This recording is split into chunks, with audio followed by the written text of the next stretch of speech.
Greetings, viewer. Don't forget to visit my website for links to support the production of these works if you value what I'm doing. I appreciate any help you can offer. Thank you for having a look and a listen.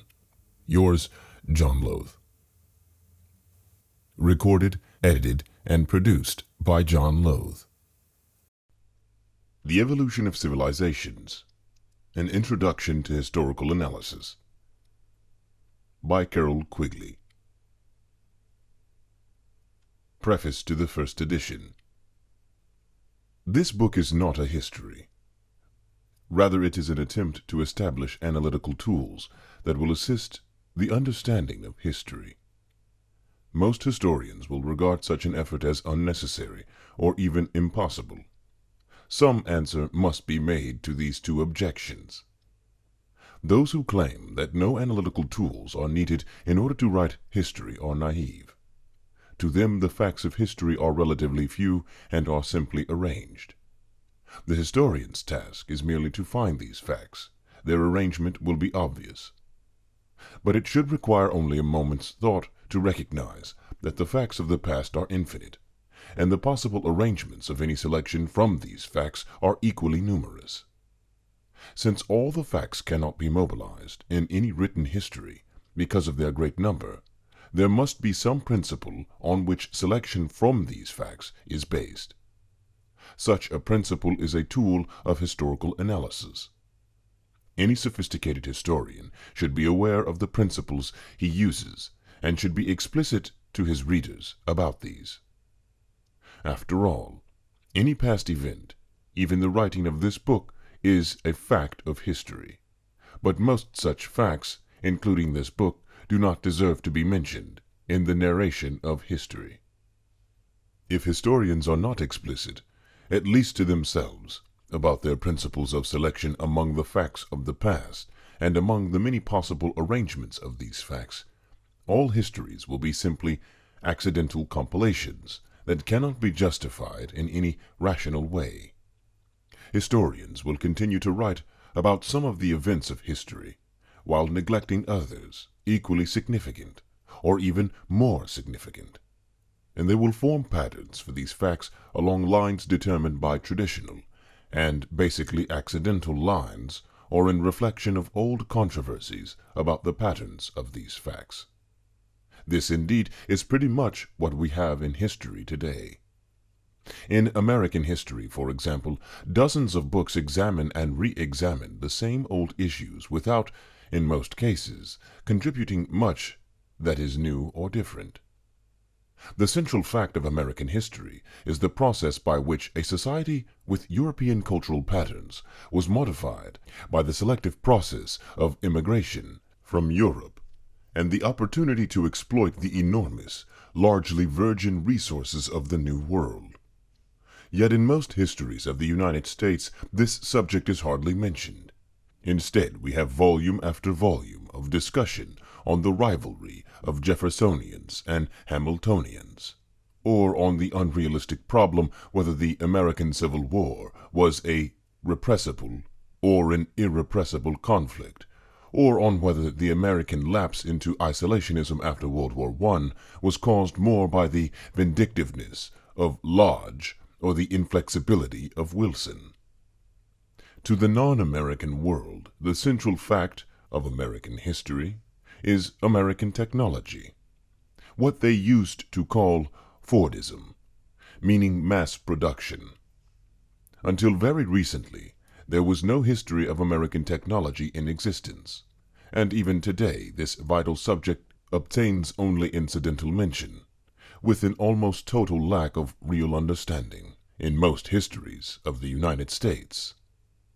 As we have said, the context of most books depends upon accidental factors, or at most on the rehash of ancient controversies. The Civil War has commanded major attention, but there is little recognition of the real significance of this war, namely, that after giving an impetus to industrialization, it left a residue of emotional patterns that alienated the farmers of the South and the farmers of the West, so that the country could be dominated politically by the high finance and heavy industry of the East. This situation which forms the essential background for such familiar phenomena as the agrarian discontent and third-party movements of the period 1873 to 1933, as well as the attacks on political machines and the rise of civil service, or the growth of muckraking or progressivism, and of government regulation of business, is rarely presented in adequate fashion as the background that it is. Instead, these events are mentioned as if they were merely accidental occurrences, related in some obscure fashion to the idiosyncrasies of Americans. And the average college student of American history finishes his study without any idea why the Republican Party became the party of big business in 1892 to 1932, what the Whitneys contributed to American life, or the significant contributions of Joseph Henry or Josiah Willard Gibbs, 1839 to 1903, to the world today. In the incredible and growing excitement over the Civil War, tradition and stale controversy continue to determine the centers of attention. The Battle of Gettysburg has been fought and refought with 4 major books in the last 6 months, just as if the South ever really had a chance of winning the war, in this or any other battle, while the Battle of Petersburg, which is of far greater tactical significance, since it was a direct foretaste of 1914 to 1918, is almost totally neglected. Matters are no better in European history. To mention only one point, in which I am personally very interested, the one dominant central fact of European history over the last 1,000 years has been the almost steady growth of public authority and the public services. We could never guess this from the history books. Or again, reams have been written on the French Revolution and its origins, yet some of the most vital points are hardly mentioned. We have been told repeatedly that the government of the old regime was absolute, and that the revolution began because this regime was financially bankrupt. Few have seen the paradox lying in a situation where an absolute state could not tax its subjects. A colleague on the faculty at Princeton once stated in conversation as a fact that the revolution occurred in France because that country was the most advanced in Europe. When I replied that, in my opinion, the revolution came in France because the French government was one of the most backward in Europe, he was astonished. I am not trying here to consider this problem. I am simply trying to point out that this is a problem that certainly should have been examined in connection with the study of the French Revolution, and that just as surely would have been discussed in any historical work based on rational tools of historical analysis. Because such tools have not been used, study of the French Revolution, like the study of other matters, has concentrated its attention on those aspects of the problem that came to be discussed largely for traditional and accidental reasons. In fact, the chief force directing the historiography of the French Revolution has not been a determined effort to find what happened, but rather has been the party conflicts of the Third French Republic. Once these parties and motivations are rejected, a history of the French Revolution could be written that, with equal justification, would have discussed quite different aspects of the subject. Without principles of selection among the facts and theories, one selection is as well justified as another on any grounds outside tradition. So much for the historians who say that tools of historical analysis are unnecessary. To the much smaller group of historians who say that such tools are impossible to obtain, I can only offer this book as an attempt. This group of critics is much more difficult to deal with. They are skeptics sophisticated enough to recognize that there is a problem, but not consistent enough to cease being historians when they insist that there is no solution. The only justification they can offer is to fall back on tradition once again. These skeptics recognize the infinity of past facts and the subjectivity of the criteria usually used in making a selection from these facts, but they are content to continue to work with the traditionally acceptable selections from both.